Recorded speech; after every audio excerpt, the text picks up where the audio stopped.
Tahun 74 bapaknya Dek Kembang ngontrak di sini gitu ya, tinggal di sini. Setelah ya bapaknya kawin pada tahun 75 lahirlah Pak Kembang. Dah itu hari-harinya ditanam di sini dengan kondisi rumahnya rumah kayu yang berdindingkan bedeng, ya kan bedeng yang tiangnya 8, lah itu. Kalau layak dihuni, saya kira tuh ya kurang layak lah rasanya karena rumah bedeng, dia masih kecil, kedinginan malam gitu ya itu.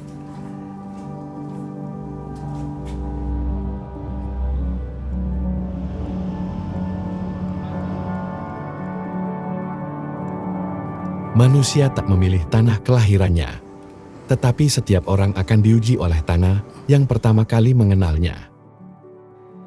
Di Bali, tanah tidak pernah lupa. Ia menyimpan ari-ari, doa, dan jejak hidup. Di sebuah rumah kontrakan, milik keluarga besar Pak BU, seorang anak dilahirkan dengan ekonomi yang serba terbatas. Ini bukan cerita yang mudah, tetapi cukup untuk membuatnya mengenal arti bertahan, bahkan sebelum benar-benar mengerti kehidupan.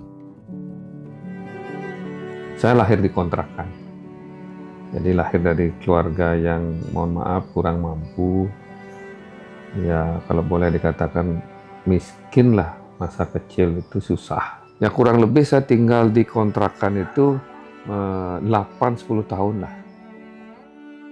Rumah bedeg, di samping tiang wenten open, kamar mandi, ini tidur, kantor, di kantoran si cenik-cenik, itu yang ruang kamar, tempat tidur, kamar mandi. Memang perjanjian beli kontrak itu sekian tahun. Itu ngopen sampai pernah kebakaran, tegah aja rumah kok bisa kebakaran. Ada dan nah, karena kebakaran mungkin akan merubah nasib, itu mungkin baik dan tidak di sana akan kelihatan. Mula-mulai ia bernama Kadek Mariana. Sempat juga dipanggil Dek Bebe saat kecil. Di tengah hidup yang susah, nama itu berganti menjadi Imade Kembang Hartawan. Seperti harapan kecil yang diselipkan orang tuanya, agar nasib ikut berubah. Namun hidup tidak serta-merta menjadi lebih mudah. Ia tumbuh masih dalam kekurangan yang sama. Awalnya begitu lahir, beliau dinamakan Kadek Mariana. Menurut ibunya itu, nama itu terlalu agak seperti nama orang tua. Nah, kemudian kebetulan di depan ada bis malam Kembang Ekspres pecah ban. Nah, yang kasih usulan, bagaimana kalau kita kasih nama Kembang? Nah, tahu-tahu tercetus dari bapaknya itu, gimana kalau ditambah Hartawan.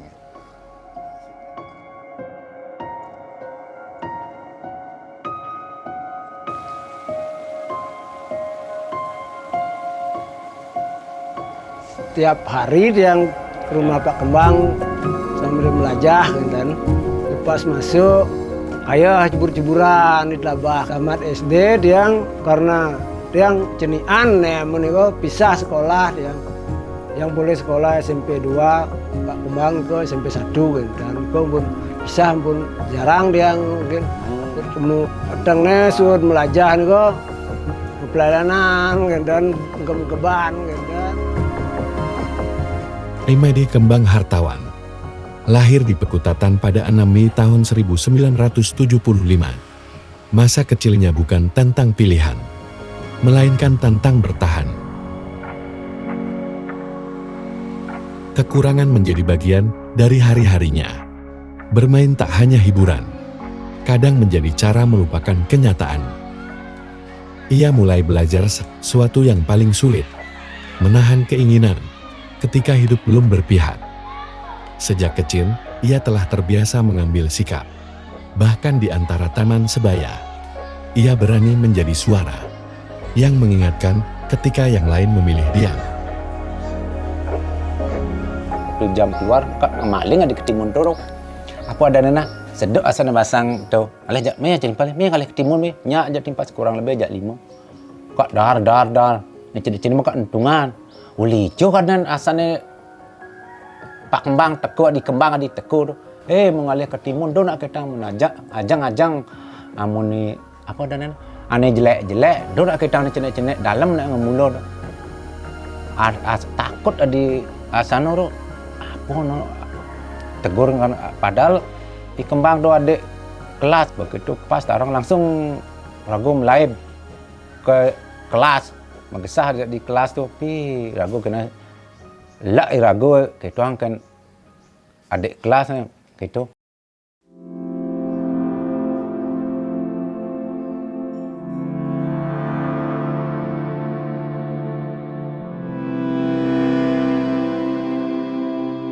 Akhirnya kita bisa pindah ke Pangyangan, ke desa Pangyangan, tempat saya tinggal sekarang, keluarga saya tinggal, itu awalnya 3 are.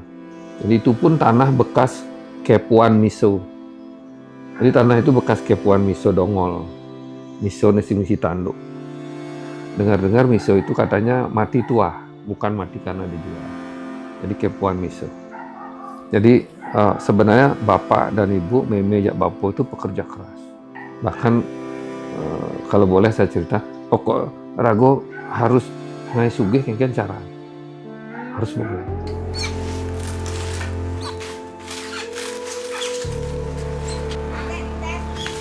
Dumbun kari cenik kari alit Pak Kembang kari kelas 4 kelas 5 niko sampai ke SMP yenten niko ragana nyak bangun semengan aduh dan jak metig-dig Pak jak tiang nepuin nyata tiang nepuin nah ragana nah ereda di kasur niko nepi yenten bangun pagi niko tiang eran ketiban niko tiang nak kedek ban niko nepi pas kenten sana jak ragan kan karyalit jak nah agak bandelan gede kenda tapi ada niko di dream niko berkobon celepan di anu tongos ngai kenda niko ngai kau niko nepi empugnya nuduin asalnya nah ya pernah akal gorek-goreknya dibuagan pempan nih kampil sebab 1 kilo bayar umpamanya waktu itu kudo 100 rupiah dapat separuh harga bayar kan liu mah 1 kampil kalau bayar separuh gitu gen goyo ya nakal naunya niki beni ini paling cenik lah ketutan uli di meten reda batis no liman kena megang yang lah kolam itu kolam-kolaman, kolam cenik, celempungan, samparang, sing cepok mungkin pangkuda, nih, mau keto, cenik, masih maru kelas kudanya, kemudian ke Tegal, milunya maknya, bisa nyetir, ngebut truk, mencontrok gede jemaah, mencontrok gede, wanen pokoknya sing orang jemaah supir mau orang. Kasih sayang tidak selalu hadir dalam pelukan. Dari bapaknya, Inengah Suitra. Ia mengenal kerasnya hidup, tentang disiplin yang tidak bisa ditawar. Kesalahan sekecil apapun selalu memiliki konsekuensi. Ada hukuman. Ada rasa tidak nyaman yang harus dihadapi. Bagi seorang anak, itu bukan hal yang mudah. Namun justru dari situlah ia ditempa dan belajar. Tentang batasan, tentang tanggung jawab, tentang berdiri kembali setelah jatuh. Ia juga dilatih secara fisik dan mental. Kembang belajar karate bersama Senpai Idris dan silat dari Pendekar Agung Aksana. Dari ibunya, ia belajar menenangkan semuanya. Tentang doa, tentang ketulusan, tentang cara agar tetap lembut di tengah kerasnya keadaan. Dan dari keduanya, ia mulai mengerti bahwa hidup hanya memberi jalan bagi mereka yang mau bangkit. Setiap datang dari mana-mana, dia pasti menuju orang tua dulu, manapun, pasti dia mohon permisi dan minta doa. Tuh aja dia sering tuh. Kadang masih tidur pun dicari. Memang tiang dari dulu juga tiang ingatkan, harus kemana-mana, harus pergi dari rumah. Memohon dulu lebih dulu gitu sih. Dan bapaknya dulu bilang, sampai gini, kamu harus jadi orang jujur. Itu aja dikasih udah cukup untuk makan, untuk keluarga. Mudah-mudahan ya anak saya tuh jadi orang jujur. Itu aja. Mintanya satu, jujur.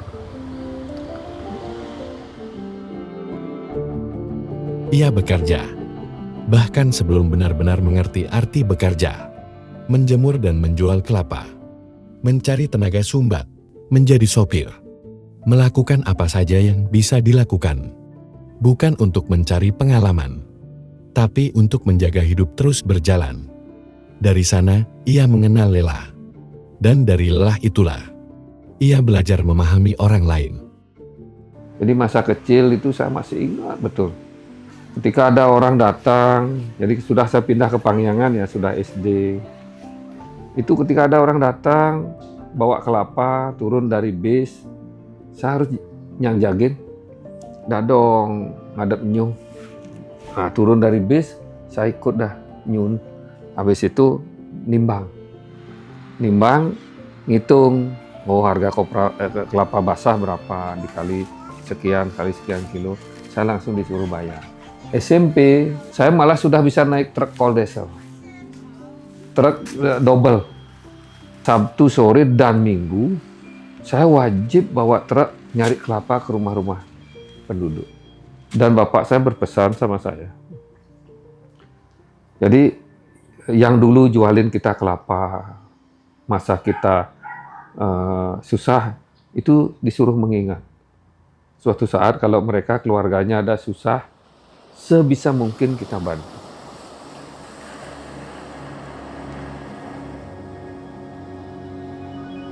Di dalam diri bapak 4 anak ini, tumbuh 2 hal yang tidak pernah benar-benar terpisah.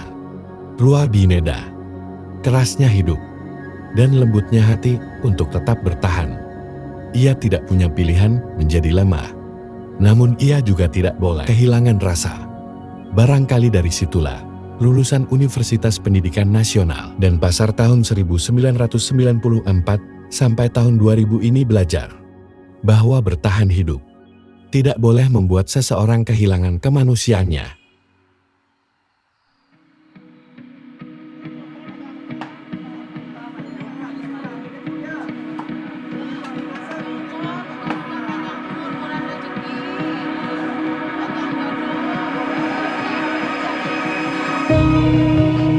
Ia tidak tumbuh dengan mimpi besar tentang kekuasaan.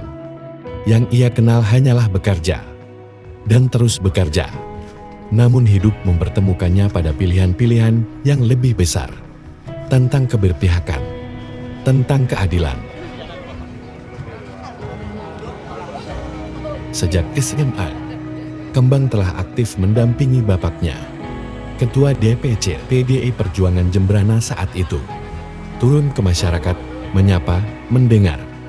Dari situ, ia belajar bahwa kepemimpinan dimulai dari keberanian untuk hadir. Ia berjumpa dengan arti pemikiran Bung Karno. Keberanian berpihak tentang keadilan sosial yang tidak boleh berhenti sebatas pidato dan jargon kosong. Di ruang kuliah, ia memilih fokus belajar. Namun di luar, ia ditempa oleh kenyataan yang lebih keras. Kembang terlibat dalam gerakan rakyat Bali. Tahun 1996 bersama Alit Kelakan. Ia juga berdiri di antara barisan mahasiswa. Pada gelombang reformasi tahun 1998. Jiwa kepemimpinannya tidak lahir dari ruang diam, melainkan tumbuh di tengah riuh organisasi dan barisan perjuangan mahasiswa. Setelah lulus, ia kembali melanjutkan usaha orang tua, sembari perlahan menapaki jalan pengabdian bersama PDI Perjuangan.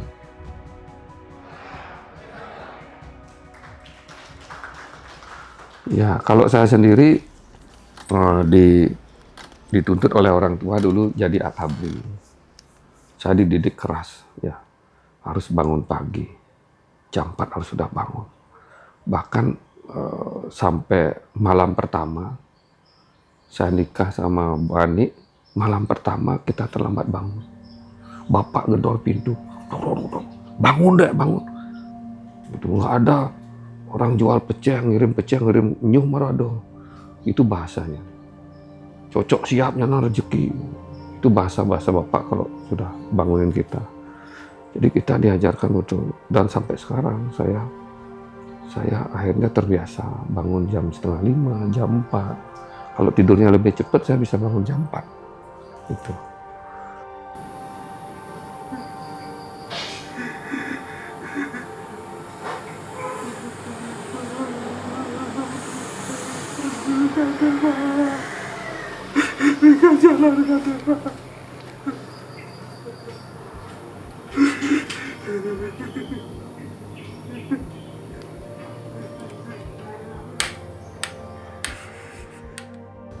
Pidan kan yo kalah sing ada ngeling,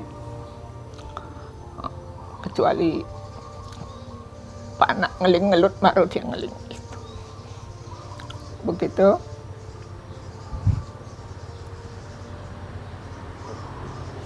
baru niki kalian win tarung bena silahkan lawan pok gitu dia tiang alihkan garu. Nak lawan pok gitu tiang mau.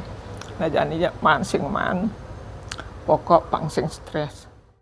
Kapan saja kadek kepingin jadi bupati, silakan hadap 1 hektar tanah Bapak gitu. Begitu Bapak.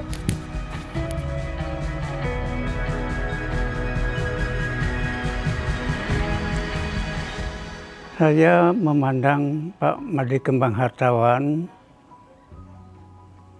benar-benar penuh harapan untuk masyarakat Jembrana di masa depan. Menurut saya, Pak Kembang, saya yakin penuh dengan pengabdian untuk masyarakat, sehingga tidak memikirkan siapapun orang itu, ia akan bantu sekuat tenaga dan memberikan kesejahteraan kepada masyarakat. Ada saat dalam hidup ketika seseorang harus memilih, bertahan untuk dirinya sendiri atau berjalan untuk orang lain. Ia tahu rasanya kekurangan. Ia tahu rasanya tidak punya pilihan. Karena itu pula, suami dari Dr. Gigini Nyoman Ani Setiawarini ini tidak memilih jalan yang paling mudah. Jadi pesan-pesan orang tua tuh banyak saya jadikan acuan dalam hidup gitu. Nah, termasuk juga di dalam dunia politik, kehidupan berbisnis. Jadi saya juga diminta jangan pernah melupakan asal. Jadi kita berasal dari orang kecil, orang tidak mampu. Jadi kalaupun hari ini saya dipercaya memimpin Jembrana, itu bukan karena saya hebat, tapi karena saya ingin membalas apa yang sudah tanah ini diberikan pada saya. Hidup telah membawanya jauh melangkah, melewati kerja, politik, dan amanah publik. Ia pernah menjadi ketua DPRD Jembrana tahun 2004 sampai tahun 2011, hingga wakil bupati tahun 2011 sampai tahun 2020, mendampingi Iputu Arta. Tanggung jawab datang silih berganti, menguji langkah sekaligus keteguhan diri. Di titik inilah, ia kembali pada satu hal yang tidak pernah berubah. Seorang anak yang tumbuh dalam kekurangan, yang memilih untuk tidak melupakan asalnya. Bapak itu sosok pekerja keras, dia itu benar-benar disiplin, harus yang disiplin, tepat waktu, dan dia itu selalu memikirkan pekerjaannya. Saya tahu saat di rumah kadang itu dia pikirannya masih berada di luar, memikirkan Jembrana ke depannya, memikirkan masyarakat, warganya, semua. Tetapi setiap kali dia duduk bersama anak-anak, saya tahu disitulah dia menguatkan dirinya sendiri.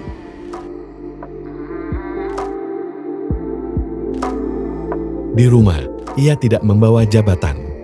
Ia adalah seorang ayah. Sama seperti ayah lainnya yang mengajarkan pentingnya kedisiplinan. dan harus berguna bagi orang banyak.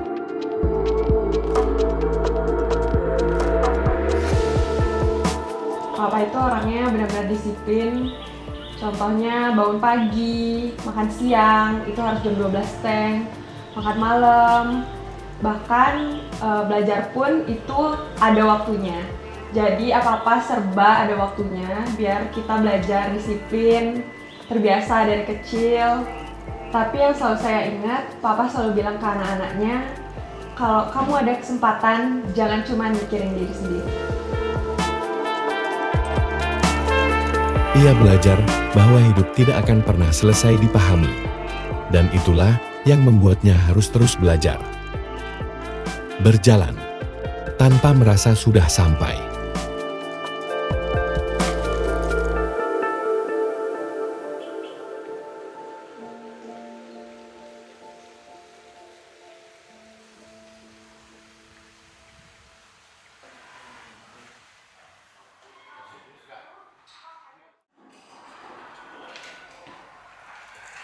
Hari ini, ia berdiri sebagai Bupati Jemberana bersama IGD Ngurah Patriana Krisna. Namun jabatan bukanlah akhir perjalanan. Ia hanya penanda bahwa waktu telah bekerja sejak lama di setiap ingatan. Kembang adalah bunga. Ia tidak mekar sekaligus. Ia menunggu musim, menunggu waktu, melewati hari-hari yang tak menentu. Nama adalah doa, dan setiap doa selalu menuntut tanggung jawab. Kembang bukan hanya tentang siapa yang memimpin hari ini. Ia menjadi pengingat bahwa jabatan harus memberi arti. Seperti bunga yang mekar bukan untuk dipuji, tetapi untuk memberi keindahan bagi yang lainnya. Kami berjalan bersama dengan satu keyakinan, pemimpin tidak boleh berjarak. Ia harus tetap dekat dengan tanah, dengan manusia, dengan harapan yang dititipkan masyarakat. Tidak semua orang memulai dari tempat yang sama. Namun setiap orang diberi kesempatan yang sama untuk tidak menyerah.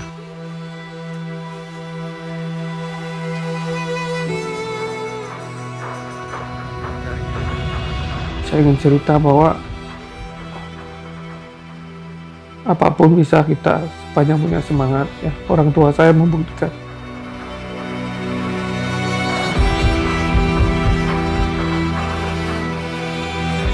Tanah yang sama yang menyimpan ari-ari, kini menyaksikan bunga itu mekar. Kembang lahir dari tanah Jemberana. Kembang tumbuh bersama masyarakat Jemberana. Dan kembang hanya bermakna jika berguna bagi orang-orang di sekitarnya. Anak yang lahir di rumah kontrakan itu telah menjadi pemimpin Jemberana.